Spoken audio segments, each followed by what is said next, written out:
সুপ্রিয় শ্রোতা, গল্প পাঠের আসর চ্যানেলে শুনতে যাচ্ছেন হুমায়ুন আহমেদ রচিত কোথাও কেউ নেই উপন্যাসটির 14 পর্ব। আমি ওয়ারা করিম, সাথে থাকুন। মুনা কাঁধে কালো ব্যাগ ঝুলিয়ে হাঁটছে। কদিন ধরেই সে এরকম করছে, উদ্দেশ্যবিহীন হাঁটা। কোনো একটি দোকানের সামনে কিছুক্ষণ দাঁড়ায়, তারপর আবার হাঁটা। আকাশে গনগনে সূর্য, ঘামে মুনার মুখ চটচট করছে, কিন্তু ভালো লাগছে হাঁটতে। মনে হচ্ছে কোথাও কোনো বন্ধন নেই, অফিসের তাড়া নেই, ঘরে ফেরার আকর্ষণ নেই, শুধুই হেঁটে বেড়ানো। মুনা 11টার সময় একটা রিক্সা নিয়ে নিল, যাবে যাত্রাবাড়ি। যাত্রাবাড়িতে তার এক চাচা থাকেন, মবিন চাচা। তার সঙ্গে কোনো রকম যোগাযোগ নেই। হঠাৎ করেই তার কথা মনে পড়ল। মুনার দুঃসময়ে তিনি কোনো রকম দায়িত্ব নেননি। মুখ শুকনো করে বলেছিলেন, নিজের ছেলে মেয়েই মানুষ করতে পারি না, আর অন্যের মেয়ে মানুষ করব কিভাবে? অসম্ভব। মেয়ের মামারা আছে, তারাই দেখুক। আমি গরিব মানুষ, নিজেরই চলে না। মবিন সাহেব বাড়িতেই ছিলেন। তিনি মুনাকে দেখে খুবই অবাক হলেন। ভারী গলায় বললেন, কি রে, তুই কি মনে করে? ভালো আছিস? ভালোই আছি। আপনি কেমন আছেন? আর আমার থাকা, ব্লাড প্রেশার, নড়তে চড়তে পারি না। আপনি একা নাকি? আর কেউ নেই? আছে সবাই। যা, ভেতরে যা। সবাই যথেষ্ট খাতির যত্ন করল। চাচি মুনাকে আড়ালে ডেকে নিয়ে ফুঁপিয়ে ফুঁপিয়ে অনেক দুঃখের কথা বললেন। বড় ছেলের বিয়ে দিয়েছেন, বউটা মিচকা শয়তান। এর কথা তাকে লাগাচ্ছে, তার কথা ওকে লাগাচ্ছে। বড় মেয়ের এখনো বিয়ে হয়নি, কিন্তু ছোটটা বিয়ে করে ফেলেছে। তার একটা বাচ্চাও আছে। জামাইয়ের কোনো চাকরি বাকরি নাই, শ্বশুর বাড়িতে থাকে। মুরব্বিদের সামনে সিগারেট খায়। হায়া শরম কিছুই নাই, আদব কায়দা তো নাই। মুনা অবাক হয়ে লক্ষ্য করল, কেউ তার কথা বিশেষ জানতে চাচ্ছে না। সবাই নিজেদের সমস্যা বলতে ব্যস্ত, অন্যের ব্যাপারে কোনো মাথা ব্যথা নেই। মুনা থাকতে থাকতেই ছোট মেয়ে তার স্বামীর সঙ্গে একটা কুৎসিত ঝগড়া করে ফেলল। তুই তোকারি, গালিগালাজ, বিশ্রী কাণ্ড। বাইরের একজন মানুষ আছে, এই নিয়ে কেউ চিন্তিত নয়। অন্যদের ভাবভঙ্গি দেখে মনে হচ্ছে এটা নিত্য নৈমিত্তিক ব্যাপার, কিছুক্ষণের মধ্যেই থেমে যাবে। বাড়ির মানুষজনদের মধ্যে নতুন বউটিকেই বরং ভালো লাগলো। তাকে মোটেই মিচকা শয়তান বলে মনে হলো না। কথাবার্তা চমৎকার, বেশ বুদ্ধিশুদ্ধি আছে। মুনাকে তার ঘরে নিয়ে চা বানিয়ে খাওয়ালো। এই ছোট একটুখানি ঘরেই চায়ের সরঞ্জাম এবং কেরোসিন কুকার। বুঝলেন আপা, এই সংসারে কিছুদিন থাকলে মাথা খারাপ হয়ে যাবে। আলাদা যে বাসা করব সে উপায়ও নেই। ও যা টাকা পয়সা পায়, তাতে সকালের নাস্তার খরচটাই ওঠে না। করে কি সে? সিনেমায় ছোটখাটো পার্ট করে। বলো কি? বেশিরভাগ গুন্ডার পার্ট পায়, মাথা কামিয়ে অভিনয় করতে হয়। মুনা বড়ই অবাক হলো। তার ধারণা ছিল না আত্মীয়দের মধ্যে কেউ সিনেমায় অভিনয় করে। সংসার চলে কিভাবে? চলে কোথায়, চলে না। দেশ থেকে চাল ডাল আসে। বাবা টুকটাক কিছু ব্যবসা করেন। এখন অসুখে পড়ে সে ব্যবসার অবস্থা খুব খারাপ। কি যে হবে ভাবতেও পারি না। মুনাকে দুপুরবেলা খেয়ে তারপর আসতে হলো। খাবার আয়োজন বেশ ভালো, মাছ, গোশত, ভাজাভুজি, অনেক কয়টা পদ। বোঝাই যাচ্ছে এটা বিশেষ করে তার জন্যেই করা। খাওয়া শেষ হবার পর মবিন চাচা নিজেই তাকে রিকশায় উঠিয়ে দিতে এলেন। তোর খোঁজ খবর নেই না, নেবার মতো অবস্থা আমার না। নরকে বাস করি বুঝলি। ছেলে বিয়ে দিয়ে ডাইনি ঘরে এনেছি, সব ছাড়খাড় করে দিচ্ছে।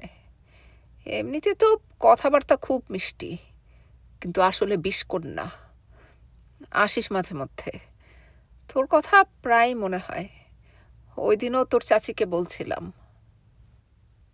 রিকশা ছুটে চলছে। মুনার ঘুম পেয়ে যাচ্ছে। বেশ কষ্ট করে তাকে জেগে থাকতে হচ্ছে। আগামীকাল কোথায় যাওয়া যায় তাই ভাবতে ভাবতে মুনা ঘুম ভাঙাবার চেষ্টা করতে লাগলো। আয়নার সামনে দাঁড়িয়ে মামুনের মন খারাপ হয়ে গেল। শার্টের পকেটের কাছে 1 পয়সা সাইজের একটা ফুটো, তেলাপোকার কাণ্ড। এই শার্ট গায়ে দিয়ে বেরোনো যাবে না, সবাই তাকিয়ে থাকবে। কিন্তু বদলে অন্য কিছু পরতেও ইচ্ছে করছে না। এটা মুনার পছন্দ করে কিনে দেয়া শার্ট। মামুন ভেবে রেখেছিল ওর সঙ্গে দেখা করতে গেলে এটাই পরবে। তাতে মুনার উপর এক ধরনের মানসিক চাপ তৈরি হবে। লাল স্ট্রাইপের এই শার্ট নিঃশব্দে সারাক্ষণ বলবে, মুনা তোমাকে ভালোবাসি, তোমাকে ভালোবাসি। মেয়েদের মনস্তত্ত্বে ছেলে মানুষই একটা ব্যাপার আছে। অত্যন্ত বুদ্ধিমান মেয়েরাও এ ধরনের হালকা জিনিস পছন্দ করে। কিন্তু এটা পরে কি যাওয়া যাবে? ফুটোটা বেশ বড়, সাদা গেঞ্জি দেখা যায়। মামুন আয়নার সামনে মিনিট 5 দাঁড়িয়ে মন ঠিক করল, থাকুক ফুটো, এতে একটা সুবিধাও পাওয়া যাবে। মুনা একসময় নিশ্চিত বলবে পকেটের ওখানে কি। সে তখন মুখ কালো করে বলবে হৃদয়ের কাছাকাছি ফুটো হয়ে আছে। খুবই হালকা ধরনের কথা, তবে হালকা ধরনের কথাবার্তাও মাঝে মাঝে শুনতে ভালো লাগে। মামুন মুনার অফিসে ঢুকে আকাশ থেকে পড়ল, মুনা নেই। সে নাকি 2 মাসের ছুটি নিয়েছে, আজ নিয়ে 5 দিন হলো। কি অদ্ভুত কথা। পালবাবু চোখ কপালে তুলে বললেন, সে কি আপনি জানেন না? জি না, জানি না। বলেন কি, কেন জানেন না? মামুন বিরক্ত হয়ে বলল, আমাকে বলেনি তাই জানি না। কিন্তু আপনাকে বলবে না কেন? ওয়াই? ঝগড়া চলছে নাকি? না, কিছু চলছে না। বিরক্তিতে মামুনের চোখ সরু হয়ে গেল। পালবাবু তার বিরক্তিকে মোটেও আমল দিলেন না। জোর করে তাকে ক্যান্টিনে নিয়ে আলুর চপ এবং চায়ের অর্ডার দিয়ে বসলেন। মামুন শুকনো গলায় বলল, খামোখা এসব আনছেন, আমি কিছুই খাবো না। না খেলে না খাবেন, আমার সঙ্গে 2 মিনিট বসতে তো অসুবিধা নেই। আরাম করে বসুন এবং ধীরে সুস্থে ব্যাপারটা কি বলুন। ঝগড়াটা কি নিয়ে করলেন? ঝগড়া হয়েছে আপনাকে কে বলল? এসব বলার দরকার হয় না, আপনার চোখে মুখে পরিষ্কার লেখা আছে। মান অভিমান পর্ব সেটা বোঝা যায়।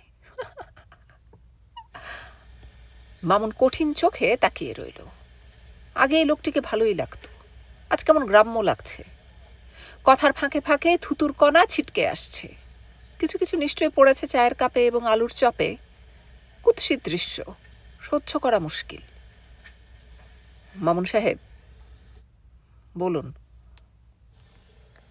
রাগ ভাঙাবার বুদ্ধি আপনাকে শিখিয়ে দিচ্ছি, সোজা বুদ্ধি। জটিল সমস্যাগুলি সলভ করতে হয় সহজ বুদ্ধি দিয়ে। কঠিন বুদ্ধি খরচ করলে সমস্যাটা আরো জট পাকিয়ে যাবে। চা খাচ্ছেন না তো? ঠান্ডা হচ্ছে। হোক ঠান্ডা, দুপুরে আমি চা খাই না। তাহলে ঠান্ডা কিছু খান, লাচ্ছি আছে। এই, ইনাকে ভালো করে লাচ্ছি দাও। আপনি শুধু শুধু ব্যস্ত হচ্ছেন, আমি কিছুই খাবো না। আরে ভাই খান, খেতে খেতে আমার বুদ্ধিটা শুনুন। কিচ্ছু না, যাবেন সোজাসুজি পায়ে ধরে ফেলবেন এবং কান্না কান্না গলায় বলবেন, ক্ষমা চাই। রাগে মামুনের গা জ্বলে গেল। কিরকম ইডিয়টিক কথাবার্তা! এ ধরনের কথাবার্তা একজন শিক্ষিত মানুষ বলে কি করে? বুঝলেন মামুন সাহেব, অ্যাপ্রোচটা নাটকীয়, কিন্তু এর নাম হচ্ছে কোরামিন ইনজেকশন। এটাতেই রোগের আরাম হবে। আর যদি কাজ না হয় তাহলে আপনি অফিসে এসে আমার ডান গালে একটা চড় দিয়ে যাবেন। এখানে বসে সময় নষ্ট করার আর কোনো মানে হয় না। যতক্ষণ থাকবে ততক্ষণই এর বকবকানি শুনতে হবে। উঠলেন নাকি? জি, উঠলাম। লাচ্ছি তো মুখেই দিলেন না। বলেছি তো আপনাকে, কিছুই খাবো না। আপনি মিস মুনার বাসায় চলে যান, যা বললাম সেটা করেন। শ্রীকৃষ্ণের মতো দেবতা যদি রাধার পা ধরতে পারে, আপনার ধরতে বাধা কি? বকুল আজ স্কুলে যায়নি, স্কুল খোলা আছে। টেস্ট পরীক্ষার প্রিপারেশনের জন্যে ক্লাস হচ্ছে না। একা একা বাসায় তার ভয় ভয় লাগছিল। কাজের মেয়েটি তার এক খালার বাড়িতে গেছে, এখনো আসেনি। বাবুর স্কুল ছুটি 3টায়। এতক্ষণ একা একা থাকতে হবে। সে ক্ষণে ক্ষণে চমকে উঠে নিচু গলায় বলছিল, কে? একা ঘরে থাকলেই যত ভূতের গল্পগুলি মনে পড়া যায়। টিনা ভাবির কাছে শোনা একটা গল্প তখন থেকেই মনে হচ্ছে, কাটা হাতের গল্প। কবজি পর্যন্ত কাটা একটা মানুষের হাত ঘরে এসে ঢোকে, নানান কাণ্ড কারখানা করে। বকুলের দুপুর থেকে মনে হচ্ছে হাতটা তাদের ঘরে এসেছে, রান্নাঘরেই খুটখাট করছে। সে একা একা বসে আছে রান্নাঘরে, তবে দুপুরের খাওয়া হয়নি। বাবু না আসা পর্যন্ত হবেও না। একা একা রান্নাঘরে যাবার প্রশ্নই ওঠে না। 2টোর সময় দরজার কড়া নাড়ল। বকুলের আনন্দের সীমা রইল না। যাক, কেউ একজন এসেছে। সে দরজা খুলে দেখল মামুন ভাই। হেঁটে হেঁটে এসেছেন বোধহয়, ঘেমে লাল হয়ে আছেন। কেমন আছো বকুল? জি, ভালো আছি। মুনা বাসায় নেই? জি না, আপা নেই। কোথায় গেছে? জানি না, কোথায় যেন ঘুরে বেড়ায়। বলো কি? ভেতরে আসুন মামুন ভাই, আপনি আসায় যা ভালো লাগছে। একা একা খুব ভয় লাগছিল। তুমি একা? জি, একা। মামুন ভেতরে ঢুকল। কথাবার্তা কি বলবে ভেবে পেল না। কিছুক্ষণ অবশ্যই অপেক্ষা করা যায়। মামুন বলল, মুনা সাধারণত কখন ফিরে? কোনো ঠিক নেই, অনেক সময় সন্ধ্যার পর ফিরে। বলো কি? আপনাদের ঝগড়া হয়েছে, তাই না মামুন ভাই? মামুন ইতস্তত করে বলল, হ্যাঁ হয়েছে। তোমাকে সে কি কিছু বলেছে? না, মুনা আপা মরে গেলেও কাউকে কিছু বলবে না। আপনাকে একটু চা করে দেই? হুম, এখনো ভাত খাইনি। আমাদের এখানে খান, আমিও খাইনি। না, ভাত খাবো না, কিছুক্ষণ অপেক্ষা করে চলে যাব। তুমি আমাকে ঠান্ডা এক গ্লাস পানি দাও। মামুন মুখ কালো করে বসে রইল। বকুল ঠান্ডা পানির বদলে ভাত বেড়ে বলল, খেতে আসুন মামুন ভাই। মামুন নিঃশব্দে খাবার টেবিলে গিয়ে বসল। বড় মায়া লাগলো বকুলের, কেমন আগ্রহ করে খাচ্ছেন। নিশ্চয়ই খুব খিদে পেয়েছে। বকুল। জি? আমার ব্যাপারে তোমার আপা তোমাকে সত্যি কিছু বলেনি? জি না। আমি একটা অন্যায় করেছিলাম, বুঝলে বকুল। তার জন্যে আমার লজ্জার সীমা নেই। আমি তো মহাপুরুষ না, সাধারণ মানুষ। মহাপুরুষেরাও ভুল করে, অন্যায় করে, করে না? বকুল অবাক হয়ে তাকিয়ে রইল। মামুন ভাই ক্লাসে বক্তৃতা দেবার মতো ভঙ্গিতে কথা বলছেন। ওদের ভেতর কি সমস্যা হয়েছে কে জানে, বড় জানতে ইচ্ছে করছে। মামুন খাওয়া শেষ হওয়া মাত্র চলে গেল। অদ্ভুত ভঙ্গিতে চলে যাওয়া, যেন সে হঠাৎ সবার উপরে বিরক্ত হয়ে উঠেছে। মনস্থির করছে কিছু একটা করবে। কেমন থমথমে মুখ। বাবু এলো 3:30টার দিকে। শীতের দিন, 3:30টায় কেমন বিকেল বিকেল হয়ে যায়। বাবুকে ভাত বেড়ে দিয়ে বকুল বলল, তুই কিছুক্ষণ একা থাকতে পারবি বাবু? আমি ভাবিদের বাসায় 5 মিনিটের জন্য যাব। বাবু গম্ভীর গলায় বলল, একবার গেলে 1 ঘন্টার আগে আসবে না। যাবো আর আসবো, ওনার ছেলেদের জ্বর, দেখে আসা দরকার। যাই বাবু, লক্ষ্মী ময়না। আচ্ছা যাও। একা একা ভয় লাগবে না তো? আমার এত ভয় নেই। ইস, কি আমার সাহসী, রাতে তো একা একা বাথরুমে যেতে পারিস না। বাবু কিছু বলল না। কথাটা সত্যি, দিনের বেলা তার কোনো ভয় লাগে না, কিন্তু রাত হলেই দারুণ ভয় লাগে। টিনা ভাবি ঠোঁট উল্টে বললেন, তারপর কি মনে করে? তার মানে ভাবি রেগে আছেন। রাগাই স্বাভাবিক। 2 দিন ধরে খবর পাঠাচ্ছেন আসবার জন্যে, আসা হচ্ছে না। বাচ্চারা কেমন আছে ভাবি? তা জেনে তোর কি হবে? ওরা জ্বরে বেহুশ হয়ে পড়ে থাকলেই বা কি, আর ভালো থাকলেই বা কি? বকুল বেশ লজ্জা পেল। 2টি বাচ্চার প্রচণ্ড জ্বর, হাত পা এলিয়ে ঘুমাচ্ছে। জ্বরের আঁচে গা কেমন লালাভ হয়ে আছে। ডাক্তার দেখিয়েছ ভাবি? দেখিয়েছি। তোর ডাক্তার কে আনিয়েছিলাম। ও ডাক্তারের কিছু জানে বলে মনে হয় না। কি ওষুধপত্র দিয়েছে, তাতে জ্বর আরও বেড়ে গেছে। অন্য ডাক্তার দেখাও। দেশি কি আর ডাক্তার নেই? কত বড় বড় ডাক্তার আছে। অন্য ডাক্তার দেখাবো, চক্ষু লজ্জার জন্যে পারছি না। বেচারা রোজ 2-3 বার খোঁজ নিয়ে যায়। এখন যদি দেখে অন্য ডাক্তার এনেছি, মহা যন্ত্রণায় পড়লাম, বুঝলি? তুমি আজই অন্য ডাক্তার খবর দাও ভাবি। তাই দিতে হবে। তোর ভাই চেঁচামেচি করছে। আমি আজ দিনটা সময় নিয়েছি। আজ দিনের মধ্যে না কমলে অন্য ডাক্তারের কাছে যাব। ভাবি দেখো, গা ঘামছে, জ্বর বোধহয় নেমে যাচ্ছে, ঠোঁট চাটছে। ওদের একটু পানি খাওয়াই ভাবি। খাওয়া, বোতলে গ্লুকোজ শরবত আছে, দেখ। আমি একটু গা ধুয়ে আসি। 5 মিনিটের জন্যে এসে 1 ঘন্টার উপর কাটিয়ে দিল বকুল। তার উঠে আসতে ইচ্ছে করছে না। টিনা ভাবি 2 বাচ্চাকে 2 পাশে নিয়ে শুয়ে শুয়ে গল্প করছে। এত ভালো লাগছে দৃশ্যটি দেখতে। একই রকম দেখতে 2টি বাচ্চাকে 2 পাশে নিয়ে শোবার মতো আনন্দ বোধ হয় আর কিছু নেই। বকুলের মনে হলো, ইস, তার যদি এরকম 2টি বাচ্চা হতো। এটা মনে হতেই সে লজ্জায় বেগুনি হয়ে গেল। তার মনে হলো টিনা ভাবি তার মনের কথাটা টের পেয়ে ফেলেছে। বকুল, কি ভাবি? তোর বিয়ের কথাবার্তা পাকা করতে হয়। কার সঙ্গে কথা বলবো?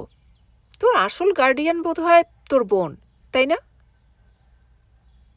বকুল মাথা নিচু করে বসে রইল, উত্তর দিল না। টিনা হালকা গলায় বলল,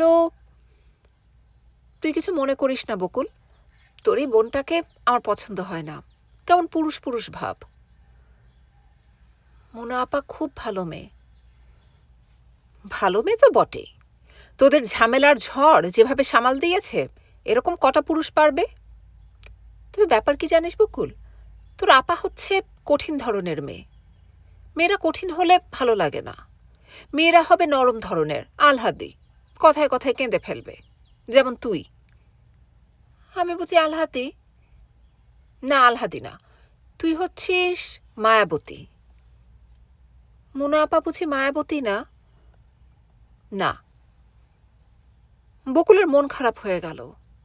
মোনা আপা সম্পর্কে কেউ কিছু বললে তার ভালো লাগে না, রাগ লাগে। বকুল, এমন মুখ কালো করে ফেলেছিস কেন? ভাবি আমি উঠি। এখন উঠবি কি? আরেকটু বস। তোর ডাক্তার আসবে কিছুক্ষণের মধ্যে, তার সঙ্গে 2-1টা কথা বল। কি যে তুমি বলো ভাবি। বিয়ের আগে কথা বলা, হাতের সঙ্গে হাত লেগে যাওয়া, এসব খুব ভালো লাগে। অন্যরকম একটা আনন্দ হয়। বিয়ের পর দেখবি এসব খুব পানসে লাগছে। শরীরের সঙ্গে শরীরের পরিচয়ের আগের যে প্রেম, সেটার মতো ভালো আর কিছু নেই। টিনা ছোট্ট করে নিঃশ্বাস ফেলল। মনে মনে বকুলও একটা নিঃশ্বাস ফেলল। তার কেমন ভয় ভয় করে। এত রহস্য পৃথিবীতে, এসব রহস্যের মধ্যে বড় হওয়া বেশ কষ্টের। বকুল, একটু চা করতে পারবি? ঘুমে চোখ বন্ধ হয়ে আসছে, চোখের পাতা মেলে রাখতে পারছি না। ঘুমাও। তোর ভাই আসবে। ঘুমিয়ে আছি দেখলে মুখ ভারী হয়ে যাবে।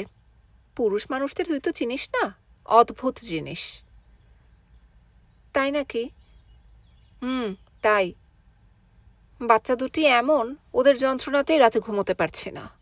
শেষ রাতে একটু তন্দ্রা মতো এসেছে, তখন তোর ভাই ডেকে তুলে বলল তার নাকি ভীষণ মাথা ব্যথা, চুল টেনে দিতে হবে। উঠে গেলাম চুল টেনে দেবার জন্যে। ও আল্লাহ, দেখি মাথা ব্যথাটা কিছু না, তার অন্য কিছু চাই। বকুল মুখ লাল করে বসে রইল। পুরুষের মতো স্বার্থপর জাত আর তৈরি হয়নি। নিজের বাচ্চারা এমন অসুস্থ, এর মধ্যে কেউ কি পারে? বকুল কথার মাঝেই উঠে দাঁড়ালো, মৃদু স্বরে বলল, ভাবি আমি চা বানিয়ে নিয়ে আসি। লজ্জায় তুই দেখি একেবারে লাল হয়ে গেছিস। এসব খুব সাধারণ ব্যাপার, বিয়ের 2 দিন পর দেখবি ডাল ভাত হয়ে গেছে। বকুল চা বানিয়ে এসে দেখে টিনা ভাবি ঘুমিয়ে পড়েছে। তাকে ঘুম থেকে জাগানোর কোনো মানে হয় না। সে নিজেই চাটা খেল। বাচ্চা দুটির জ্বর আসলেই অনেকখানি কমেছে। এরা ঘুমের মধ্যে হাসছে। খুবই আশ্চর্যের ব্যাপার, দুজন একই সঙ্গে হাসছে। একটি স্বপ্নই বোধহয় দুজন দেখছে। বকুল নিচু হয়ে ওদের কপালে চুমু খেল। কেমন দুধ দুধ গন্ধ। একবার চুমু খেলে মুখ উঠিয়ে নিতে ইচ্ছে করে না। বুকের মধ্যে কেমন অদ্ভুতভাবে শিরশির করে। কেন করে? কোনোদিন বোধহয় তা জানা যাবে না। বকুল বেরুলো 4টার একটু আগে। বেরুনো মাত্র দেখা হলো ডাক্তার ছেলেটির সঙ্গে। বকুলের বুক ধক করে উঠল। এক পলকের জন্যে দুলে উঠল সব কিছু। বকুল, ভালো আছো? জি। রুগী দেখতে গিয়েছিলে? কেমন আছে ওরা? ভালো। তোমার তো আর দেখাই পাওয়া যায় না। স্কুলে যাও না? এখন আমাদের ক্লাস হচ্ছে না। ক্লাস হচ্ছে না কেন? টেস্টের প্রিপারেশনের জন্যে। কেমন হচ্ছে প্রিপারেশন? ভালো। আমি এখন যাই। এ সপ্তাহের মধ্যেই আমার মা যাবেন তোমাদের বাসায়। বকুল কিছু বলল না। জহির হাসি মুখে বলল, মাকে তোমার ছবি দেখিয়েছি। মা কি বললেন জানো? মা বললেন, মেয়েটার নাকটা এত মোটা কেন? জহির বেশ শব্দ করে হাসতে লাগলো। এত লজ্জা লাগছে বকুলের। একই সঙ্গে ছুটে পালিয়ে যেতে ইচ্ছে করছে, আবার দাঁড়িয়ে দাঁড়িয়ে কথা শুনতেও ইচ্ছে করছে। সম্পূর্ণ দুরকম জিনিস একসঙ্গে মানুষের মনে আসে কিভাবে কে জানে। বকুল। জি। তুমি দেখি ঘেমে টেমে একটা কাণ্ড করছো। এত অস্বস্তি বোধ করছো কেন? একালের মেয়েরা কত স্মার্ট হয়। আমি যাই এখন। বকুলের পা পাথরের মতো ভারী। বড্ড কষ্ট হচ্ছে পা টেনে টেনে যেতে। কান্না পেয়ে যাচ্ছে। একটা সময় আসবে যখন এই ছেলেটির সঙ্গে সে ঘন্টার পর ঘন্টা গল্প করবে। উঠে চলে যাবার কোনো তাড়া থাকবে না। কে দেখে ফেলবে এই নিয়ে চাপা আতঙ্কও থাকবে না। কি প্রচণ্ড সুখের সময়ই না সেটা হবে। ঝুম বৃষ্টি নামলে তারা দুজনে বৃষ্টিতে ভিজবে, হাত ধরাধরি করে ভিজবে। ভাবতে গিয়ে বকুলের চোখ জলে ভর্তি হয়ে গেল। সুখের কথা ভাবতেও যে কেন কষ্ট হয় কে জানে। এত বিচিত্র কেন পৃথিবীটা? কাউকে জিজ্ঞেস করতে ইচ্ছে করে। কাকে জিজ্ঞেস করবে সে? মামুন এসেছিল, দুপুরে ভাত খেয়েছে। এই খবরে মুনা বিন্দুমাত্র উৎসাহ দেখালো না। সে আজ এক গাদা জিনিসপত্র কিনে বাড়ি ফিরেছে সন্ধ্যা পার করে। 3টা বড় বড় প্যাকেট তার হাতে। উৎসাহ নিয়ে কি কি সে কিনলো তাই দেখাচ্ছে। জিনিসপত্রগুলি বিচিত্র। একটা গ্লোব, ব্যাটারি লাগানো। সুইচ টিপলেই পৃথিবী ঘুরতে থাকে। একটা নব ঘুরিয়ে পৃথিবীর ঘূর্ণনের বেগ কমানো বা বাড়ানো যায়। মুনা উজ্জ্বল মুখে বলল, জিনিসটা সুন্দর না? বাবু অবাক হয়ে বলল, হ্যাঁ সুন্দর। এটা কি জন্যে কিনেছ? পছন্দ হয়েছে তাই কিনেছি। আসল জিনিসটা দেখলে তোর মাথাটা খারাপ হয়ে যাবে। কি সেটা? রাতে খাওয়া দাওয়ার পর দেখবি। শাড়ি কিনলাম 2টা। দেখ তো বকুল কেমন। শাড়ি দেখে বকুল অবাক। কি রং চঙা, চোখ ধাঁধিয়ে যায়। দেখে বোঝা যাচ্ছে খুব দামি শাড়ি। শাড়িগুলি কেমন কিছু বলছিস না তো? গায়ে কটকট করবে। করুক কটকট। আমি কি বুড়ি হয়ে গেছি যে সাদা শাড়ি পরতে হবে? রাতের খাবার দাবার শেষ করার পর আসল জিনিসটা বেরুলো, একটা ক্যাসেট প্লেয়ার, ছোটখাটো চমৎকার একটা জিনিস। বাবু অবাক হয়ে বলল, কত দাম আপা? 2300 টাকা। জিনিসটা কেমন? সুন্দর, খুব সুন্দর। এত টাকা তুমি কোথায় পেলে? ব্যাংকে যা ছিল খরচ করে ফেললাম। কি হবে টাকা জমিয়ে? 5টা ক্যাসেট কিনেছি, কোনটা দিব বল? রবীন্দ্রসঙ্গীত না হিন্দি? হিন্দি ক্যাসেট আছে 3টা, একটা আছে পুরনো দিনের গান, কোনটা দেব বল? বকুল বা বাবু কেউ কিছু বলল না। মুনা মহা উৎসাহে নিজেই একটা ক্যাসেট চালু করল। শকত সাহেব তাস খেলে রাত 9টার দিকে বাড়ি ফিরে শুনলেন গান হচ্ছে। শকত সাহেব বড়ই অবাক হলেন।